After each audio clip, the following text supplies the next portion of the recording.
L'actu de ce soir qui concerne les binationaux. Les sélections africaines livrent actuellement des batailles pour s'attacher les services de joueurs binationaux. Pourtant, une fois enrôlés, ceux-ci sont pour la plupart l'objet de nombreuses critiques au sein des opinions publiques nationales. Ce choix stratégique des fédérations nationales est même souvent remis en cause. Avant d'ouvrir le débat, suivons cette vidéo préparée par la rédaction.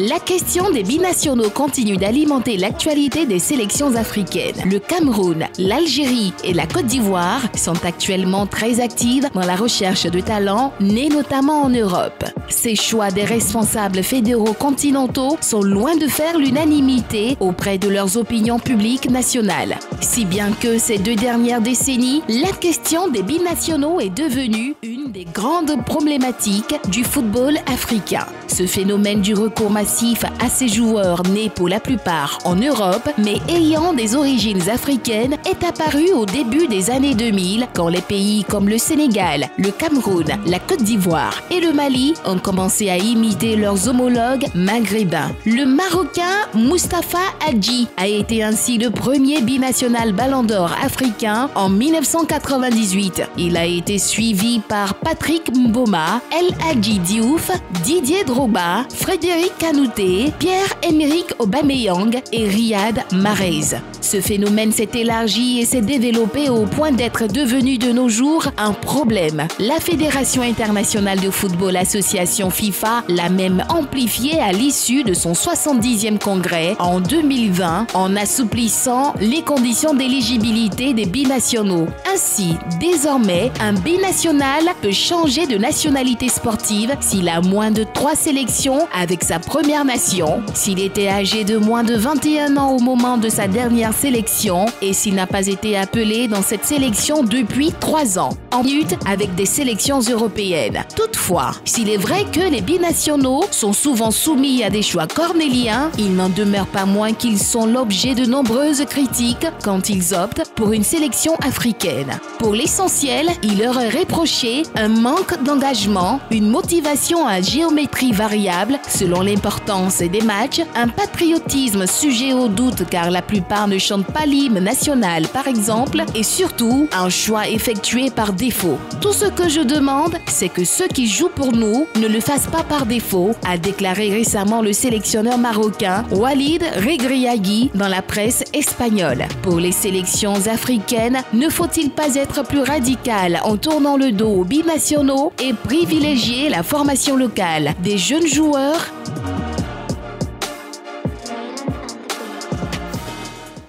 Bon, messieurs, la question est posée. Je vais donc vous demander de prendre vos panonceaux et de répondre par oui ou non. Les sélections africaines doivent-elles tourner le dos aux binationaux? Oui ou non? Ballot très rapide. Un non pour Ballot, un non pour Martial Gourou, un non aussi pour Dago Charles. Un oui pour Magat. Magat, pourquoi oui? Argumentez s'il vous plaît. Alors, c'est aussi simple que ça. Hein. Quand on parle d'un binational, ça veut dire qu'il a 2 nationalités, c'est bien cela? Si. Voilà. Une origine, c'est-à-dire pays de tes origines, et puis origine parce que, bon, quelque part où tu es né, où tu as grandi également, oui, où tu as eu la culture de ce pays-là. Alors, quand on grandit en France, on est en France, on grandit en France. On est en Angleterre, on grandit en Angleterre. On est en Allemagne, on grandit en Allemagne. On n'a pas la même culture footballistique que si on était en Afrique. Ça fait on n'a pas la même façon de voir les choses. On n'a pas la même culture, même générale, de façon générale. Hein. Donc oui, c'est pas... Après, maintenant, il y a des garçons qui ont grandi, par exemple, dans les pays d'origine, comme la Côte d'Ivoire également, qui ont joué à la SEC Nouveau-Zar, l'Africa Sport d'Abidjan également, dans des petits clubs.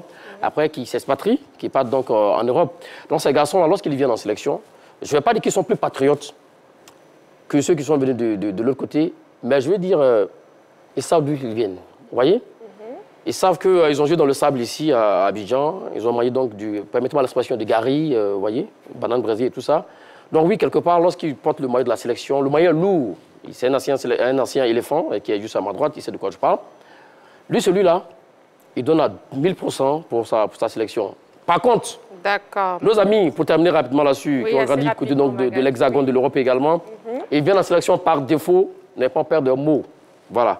Parce que depuis, ils ont joué en sélection de U16 dans Montaigu, là, qu'on vient de voir. Oui. Après, U17, U19, U20, U23. Ils ont joué avec certains Français et après, cela joue. Merci Magatte. Pas terminé. Martial, s'il vous plaît, Magatte. J'aurai le temps de revenir sur mes arguments. On reviendra. Voilà, pas de souci. Martial, et vous, pourquoi non? Non, je dis non parce que c'est pas parce qu'on est né en Europe qu'on n'a pas l'amour du pays, mais du maillot du pays qu'on veut défendre. Oui. C'est des joueurs comme tout autre.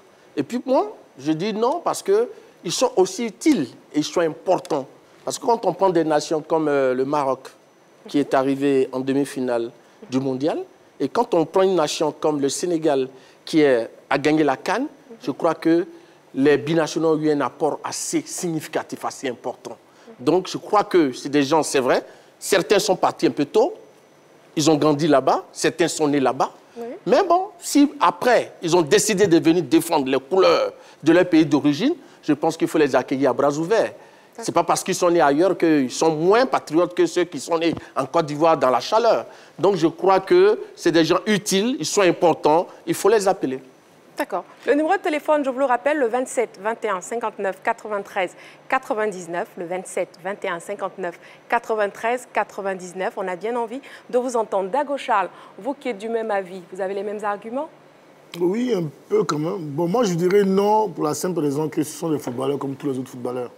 Voilà, c'est parce qu'on est né en France, on a grandi en France, que peut-être qu'on est différent de celui qui est né en Côte d'Ivoire. Après, tout dépend de la hargne, la détermination qui habite chaque joueur. Voilà, tout est dans le projet sportif aussi que les fédérations présentent aux joueurs. Sinon, qu'on soit binational ou qu'on soit national, qu'on vienne en équipe nationale, tout est dans le discours et dans l'environnement dans lequel tu viens baigner. Les joueurs qui sont soi-disant binationaux, qui arrivent dans l'équipe nationale, et puis sur lesquels on crie souvent, généralement, c'est parce que l'intégration n'a pas été parfaite, n'a pas été bien. Au niveau de l'environnement, ils n'ont pas été peut-être incisifs. Sinon, quand on est binational, on arrive, il n'y a pas de problème. On a vu Maxwell Cornet qui avait dit non hier, quand aujourd'hui il est venu en équipe nationale de Côte d'Ivoire, il marque beaucoup de buts. Ouais. C'est pareil. Je veux dire, ce type de joueurs-là. Il y a des joueurs aussi qui ont dit oui, ils sont arrivés, ils n'ont pas fait grande chose, ils sont repartis. Tout est dans la concurrence. Pour moi, les sélectionneurs doivent tout mettre tous les joueurs au même niveau, doivent être dans la concurrence. Si tu n'as pas les nationaux pour défendre ton drapeau, alors tu peux faire appel à des binationaux. La Côte d'Ivoire gagne en 92 sans les binationaux. Ouais. En 2015, on ne gagne pas les binationaux non plus. Donc, si tu as des binationaux qui peuvent t'apporter ce plus-là, OK, va les chercher. Mais si tu as des nationaux qui sont au-dessus des binationaux, alors ça ne sert à rien d'aller faire la course derrière les binationaux pour moi. Merci beaucoup. Nous avons un appelant, nous avons M. Niago Léonce qui nous appelle de Yopougon Jesco. M. Niago Léonce? Oui. Bonsoir. Bonsoir, madame. Comment vous allez? Oui, je vais bien, parler de vous. Moi aussi, merci beaucoup. Alors, on veut vous entendre justement par-dessus la question LGT. Les sélections africaines doivent-elles tourner le dos aux binationaux? Je pense que non. OK. Oui, je pense que non, puisque... Comme il est dit, binationaux, ça veut dire qu'ils ont deux nationalités. Effectivement. Donc, s'ils ont opté de jouer pour la Côte d'Ivoire, c'est parce qu'ils tiennent à cœur ce pays-là. Donc, on ne doit pas leur fermer la porte de leur pays d'origine. D'accord. OK. Merci beaucoup, M. Niago, pour votre participation. Oui, merci à vous, madame. Merci. Bonne émission à vous. Merci beaucoup. Balo? Oui, moi, j'ai dit non. Non, on ne doit pas leur tourner le dos parce que pour moi, il y a 3 principes de base d'une sélection. D'abord, recruter les meilleurs talents sur toute l'étendue de la planète, sans distinction de nationalité, sans prendre en compte le fait qu'ils aient d'autres appartenances, parce que l'autre principe aussi d'une sélection, c'est d'avoir une monture la plus diversifiée possible. C'est-à-dire que lorsqu'on fait très souvent les sélections, on a des joueurs qui évoluent dans les championnats locaux, qui évoluent également dans les championnats étrangers. Donc on a une fenêtre un peu plus diversifiée. Donc c'est pourquoi il faut faire appel aux binationaux. Maintenant, troisième élément, il faut dire qu'il y a une approche nouvelle que ces binationaux nous envoient lorsqu'ils viennent en sélection nationale. C'est qu'il y a cette culture moderne du football au niveau de l'Europe. Il y a une approche moderne au niveau de la formation. On avait évoqué sur ce plateau la formation française. Au niveau de la formation française, qui était une formation portée sur un aspect plus directif, c'est-à-dire que le formateur donnait des ordres immédiats aux formés. Maintenant, on a ce qu'on appelle l'approche participative, c'est-à-dire qu'on inclut le joueur formé dans la formation tout simplement française. Donc, il y a cette culture aussi du modernisme qu'on apporte, qu'on insuffle à nos sélections nationales, la culture de l'analyse des matchs, la culture de la compréhension tactique des systèmes, parce que très souvent, sous nos tropiques, on n'a pas cette approche de compréhension tactique du football. Alors que très souvent, en Europe, c'est un peu plus moderne. Il y a un peu plus d'éléments à apporter à ce niveau-là. Donc, je pense que non seulement il y a un apport au niveau de la culture tactique, au niveau de la culture du football, il y a un apport aussi au niveau du talent. Parce que moi, je pense que, quelle que soit l'appartenance, on doit mettre en priorité le talent. Et il faut dire que même dans les nationalités, dans les sélections, on naturalise. On a des sélections au Qatar, en Arabie Saoudite, on naturalise des joueurs. Si on naturalise des joueurs, il va sans dire que s'il y a un minimum d'appartenance à un pays, je ne vois pas pourquoi on va lui fermer le dos. C'est noté, Balo. On a un intervenant, M. Kwadio Souleymane, qui nous appelle de la Riviera Palmeraie. Bonsoir, M. Kwadio. Oui, bonsoir, madame. Comment vous allez? Très bien, et chez vous? Je vais très bien, merci beaucoup. Alors, on vous écoute. Ok, merci. Je voulais intervenir par rapport au sujet. Oui. Voilà. En fait, pour moi, être un binational ou pas, c'est pas ça le problème. Voilà. Pour moi, le problème, c'est quand on joue pour un pays, pour sa nation, est-ce qu'on a cette volonté-là de gagner un trophée? Ok. Donc, quand on a la volonté de jouer, je pense que peu importe d'où tu viens, c'est pas ça qui est le problème. Parce qu'on peut même être d'origine, c'est-à-dire de la Côte d'Ivoire, et puis ne pas pouvoir bien jouer. Effectivement. Et puis quelqu'un peut être de l'autre côté, et puis s'il est appelé en sélection, se donner. On a vu beaucoup d'exemples, des personnes qui sont pas forcément, qui n'ont pas forcément fait leur formation ici, mais qui sont venus, qui défendent bien leur maillot dans tous les pays, que ce soit au Sénégal. Voilà, aujourd'hui, je prends un joueur comme Haller, qui aujourd'hui, quand il vient, il mouille bien le maillot. Nous suivons les matchs. Il joue très bien, il défend bien les couleurs de la Côte d'Ivoire. Maintenant, si quelques joueurs font des caprices, ok, il n'y a pas de problème, on ne va pas généraliser. C'est mon point de vue. Oui. Voilà. Donc, c'est vrai qu'il y a certains qui souvent font des caprices, mais on ne doit pas se baser sur ça. Pour moi, si un sélectionneur voit un joueur de l'autre côté et qui joue bien à un poste précis, qu'on lui fasse appel. D'accord.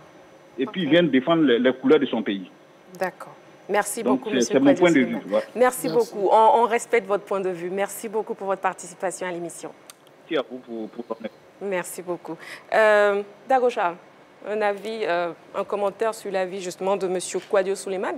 Non, mais je suis sur l'avis. Je pense que lui et moi, on est sur la même longueur d'onde. Oui. Seulement, après, quand on dit, on rappelle des athlètes à qui on fait confiance, il faut après aussi voir si, effectivement, l'athlète lui-même aussi, il a vraiment envie de venir mouiller le maillot.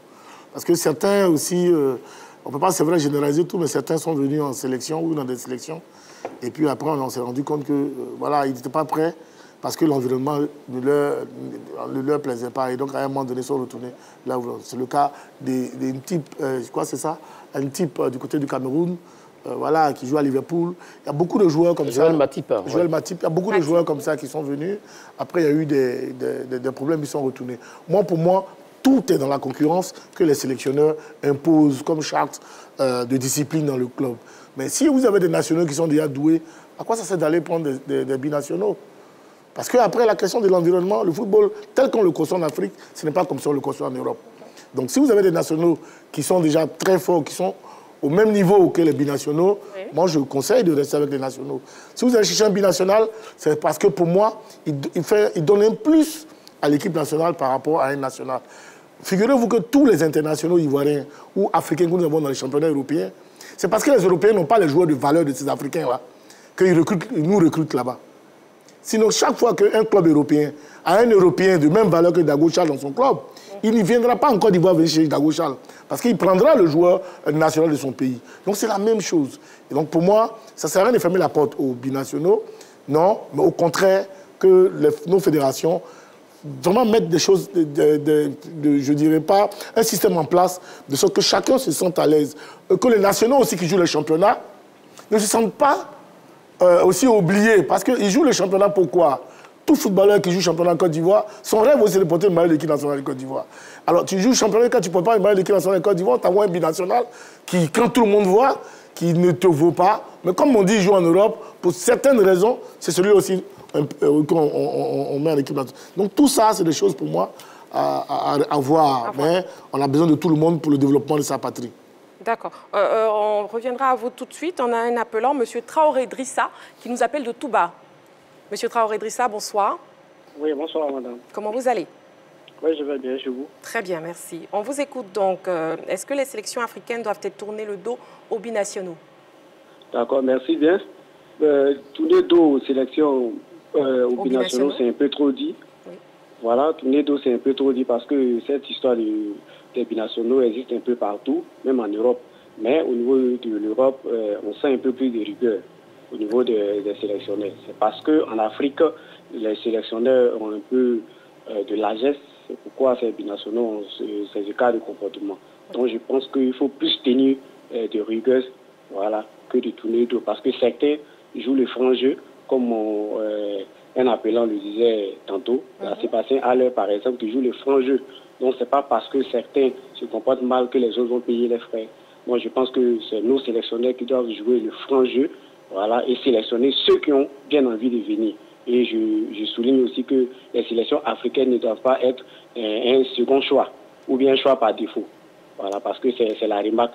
Quand on tape à la porte des sélections européennes et on échoue, on vient se rabattre maintenant aux sélections africaines. Nos sélections ont le haut niveau. Aujourd'hui, toutes les sélections se valent. Donc, il faut respecter les nations africaines en matière de football. Tu fais un choix. Si tu veux jouer pour l'Europe, tu restes. Si tu veux jouer pour l'Afrique, tu viens, tu joues. Et vraiment dans le sérieux et vraiment dans le respect. Voilà, c'était ma participation. Merci beaucoup, M. Traoré Drissa. Une bonne participation. Merci beaucoup. Alors, Marie-Christine, je retire la dernière intervention de M. Traoré Drissa. Oui. Lui, il me rejoint d'ailleurs. Effectivement, certains joueurs viennent en sélection africaine par défaut. Je vous dis une chose. Si les joueurs, les binationaux, ils ont le même salaire, les mêmes conditions, je vous assure, ils ne viendront pas en Afrique. Voilà. S'ils ont une place de garantie de titulaire en sélection de France, en Angleterre, en Allemagne, en Belgique, ils ne viendront pas en Afrique. Demandez à Lukaku, il vous le dira. Je suis vraiment très énervé par là-dessus parce que... Ne soyez pas énervé, Magat, s'il vous plaît. On ne peut pas régner sa patrie de la sorte. On a vu quelques joueurs. Wesley Fofana, qui était donc à Leicester, qu'on a appelé de tous nos voeux ici en sélection ivoirienne. Il n'a jamais vu le garçon. Tout récemment, effectivement, Didier Deschamps l'a appelé encore une fois. Heureusement pour nous, qui s'est blessé. D'accord, une tuile. On espère bien sûr qu'il va revenir avec la sélection ivoirienne, mais je suis sûr qu'il ne viendra pas. Parce que la défense de France, Raphaël Varane et autres, tout cela, sont à la porte de la sortie, comme on le dit. Il y a quoi? Il y a Ibou Konaté, il y a Upamecano, donc il y a de la place à prendre dans la charnière centrale de l'équipe de France. Donc il ne viendra pas en Côte d'Ivoire. Brice Samba, qui n'est pas né en Côte d'Ivoire ici d'ailleurs, dont le père est passé par l'Africa Sport d'Abidjan à l'époque. Bon, on nous a dit qu'il était né au Congo, il était venu tout jeune ici à Abidjan. Donc on va vérifier après. Mais justement, ce garçon-là, après, qui fait des très bons matchs avec le Racing Club de Lens en France, deuxième du championnat de France, qui talonne le Paris Saint-Germain, ce garçon-là. On disait que la sélection ivoirienne n'a pas d'excellent gardien. On partait chercher ce garçon. Il a été reçu, du moins notre sélectionneur a été donc le voir à plusieurs reprises. Ce garçon-là, oui, à Paris, également quelque part là-bas. Oui. Il a donné son accord par moment et tout ça. Au dernier moment, on est surpris de voir que le garçon décide de jouer pour l'équipe de France. Parce qu'il a une bonne condition là-bas. Il ne sera pas le gardien titulaire numéro 1. Il sera donc deuxième derrière Mike Mignon. Mais il décide de jouer pour l'équipe de France. Alors que peut-être s'il vient dans la sélection ivoirienne, il pourrait être donc le titulaire et jouer une CAN à domicile. Donc oui, les joueurs viennent en Afrique par défaut. C'est pour cette raison que j'ai dit oui. Nos sélections africaines doivent faire confiance aux joueurs qui sont là. Ceux qui veulent jouer pour la sélection, oui, mais pas aller chercher courir après les binationaux. C'est l'avis de Magat, on respecte Magat. Balo, vous ajoutez quelque chose? Oui, moi je dirais que si on prend l'histoire même de l'équipe nationale de Côte d'Ivoire, il y a des binationaux qui nous ont apporté beaucoup. Il y a des joueurs qui ont même failli évoluer avec des sélections étrangères comme Salomon Kalou, qui était à un cheveu d'évoluer avec les Pays-Bas, mais finalement, moi je pense qu'il a fait une bonne carrière avec les éléphants de Côte d'Ivoire.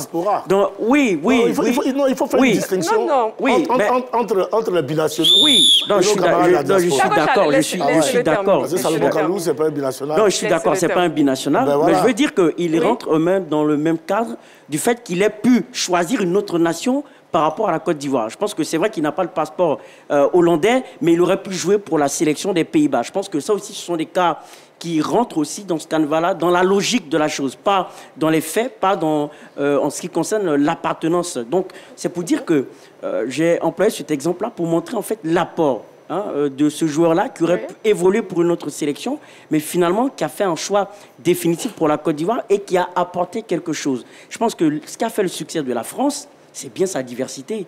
Je pense qu'au niveau de la France, ils n'ont pas tenu compte de certaines réalités de joueurs qui avaient des origines étrangères, qui ont fait le bonheur de l'équipe de France. On a plein de joueurs comme Zinedine Zidane qui ont fait le bonheur de cette équipe de France, qui est entré dans l'histoire de l'équipe de France. Donc voilà, je pense qu'il faut s'inscrire dans la diversité et mettre en priorité les talents, je pense. D'accord. Vers la fin de sa carrière, on lui a rappelé qu'il était algérien, Zinedine Zidane. Ben, pour terminer là-dessus, Marie, si vous le permettez. Non, je ne vous permets pas, Magat. Un carton jaune, je ne vous permets pas. 30 secondes, s'il vous plaît. Non. Ça va pour Magat. Martial Gourou, moi déjà j'ai envie de savoir, la FIFA, est-ce qu'elle ne devrait pas mettre plus de restrictions afin d'amener les fédérations à mettre l'accent sur les binationaux? Bon, moi je pense que le vrai problème... Est-ce qu'elle-même ne favorise pas ce phénomène? Pourquoi est-ce que les sélections, les nations se tournent vers les binationaux? C'est parce que déjà au niveau, le football local, il y a quand même rarement de joueurs de qualité. Parce que si les joueurs, il y avait des joueurs de qualité, il y avait une bonne formation, il y avait des joueurs de qualité, je crois qu'on aurait pu prendre ces joueurs-là ici en Côte d'Ivoire. Ouais. Donc ce qu'il faut faire, il faut investir, miser sur la formation et puis avoir des joueurs de talent ici, essayer de les maintenir et de les garder dans cette équipe nationale. Donc je crois que c'est ce que... Mais maintenant, au niveau de cette histoire des binationaux, je pense que ce qu'il faut retenir, c'est que c'est l'apport de ces joueurs-là. Ils ont une autre culture de jeu, ils ont une autre culture tactique, parce qu'ils sont quand même dans des nations où la formation, le football est quand même à un certain niveau. Donc ça, c'est un apport pour nous. Il ne faut pas leur fermer la porte. Je pense qu'ils sont très utiles à l'Afrique et le Sénégal est un exemple. Le Maroc en est un autre exemple. Pardon. Un autre exemple, oui. Des personnes rencontrées dans les rues d'Abidjan ont donné leur avis sur la question LGT au micro de la rédaction. On les écoute. Alors, sur ce côté, je n'ai pas de problème avec les binationaux. Voilà, je préfère que chacun puisse avoir une chance. Voilà, donner une chance à chaque personne de différentes nationalités de pouvoir participer aussi aux différentes sélections. Bon, on m'a demandé les binationaux si on donne les tenants le dos. Moi, j'ai dit que non. Parce qu'aujourd'hui, j'ai trouvé qu'aujourd'hui, on a besoin de ces joueurs pour faire avancer le football ivoirien. Dans le temps, il y a Jacques Anoumoua qui a pris la fédération. Il nous a fait quelque chose de bon. Et c'est comme ça qu'on a connu un joueur qui s'appelle Didier Drogba. Faye MS, il y a tous ces grands joueurs. Voilà, concernant la question des binationaux, moi je crois que les sélectionneurs n'ont pas de dos à ces personnes-là. Puisque jouer en équipe nationale, d'abord c'est une volonté. Jouer pour son pays, c'est les rêves de certains. Par contre, d'autres, ils préfèrent jouer pour leur pays d'adoption. Moi je crois que les sélectionneurs n'ont pas tourné le dos à ces personnes-là. Je dirais plutôt non, parce que je ne pense pas que les équipes soient forcément obligées de se tourner vers des entraîneurs qui ne sont pas forcément locaux. Parce qu'on a beaucoup de matière ici. Il faut plutôt puiser dans les ressources dont on dispose ici. Voilà, on a plein de ressources, on a plein de joueurs locaux, plein d'équipes. On a plein d'anciens joueurs, on a plein de personnes qui ont de l'expérience. Donc je pense que c'est mieux qu'on se tourne vers le local. Magat. Oui, je retiens juste que oui, c'est vrai, les avis sont partagés, mais je retiens juste que oui, l'envie du joueur de venir jouer pour sa sélection africaine. Drogba a voulu jouer pour la Côte d'Ivoire, la France ne lui a pas fait confiance, et finalement, quand elle a commencé à flamber avec la sélection ivoirienne, ils se sont mordus les doigts, grandement, oui. Donc lui, il a fait le choix de jouer pour sa sélection. Comme on l'a dit, Diouf avec le Sénégal, on a vu également, qui a été l'un des maîtres joueurs dans les années 2000. Donc pour terminer là-dessus, là où il rejoint Dagocha là-dessus également, c'est que si le joueur a envie de venir, bon d'accord qu'on le laisse venir. Mais moi je dis non, on ne doit pas courir après ces joueurs-là. Voilà. Et pour terminer avec Martial Gourou, pourquoi vous trouvez-vous que oui, ce sont les autres qui doivent former et puis on va les chercher? On peut le faire ici, la SEC l'a fait à l'époque et ça marche. Mais c'est ce que j'ai dit. J'ai dit qu'il faut investir au niveau local et pour allez-y rapidement, Martial. Oui. Voilà, c'est ce que j'ai dit. C'est tout. Voilà. D'accord. Oui. Dago, oui. Rapidement. Je veux dire, Martial, au-delà même de la formation, tout est dans le pécule. Vous formez les joueurs ici, ils sont forts, mais vous n'avez pas l'argent pour les entretenir. Ils vont forcément aller aussi en Europe encore. Donc, il est question, au niveau du football mondial, de revaloriser les salaires des joueurs. Voilà, c'est de ça qu'il est question. Dans les années 80 et 90, tous les grands footballeurs africains venaient jouer au championnat ivoirien parce que les salaires étaient d'un niveau très élevé. Stéphane Keshi, Ben Ouroua, tout ce monde venait jouer ici. Donc vous pouvez les former, mais si vous n'avez pas l'argent pour les payer, ils vont forcément partir ailleurs. D'accord, d'accord, d'accord, Charles, c'est noté. On ferme cette fenêtre et on passe à présent à Saga des pros.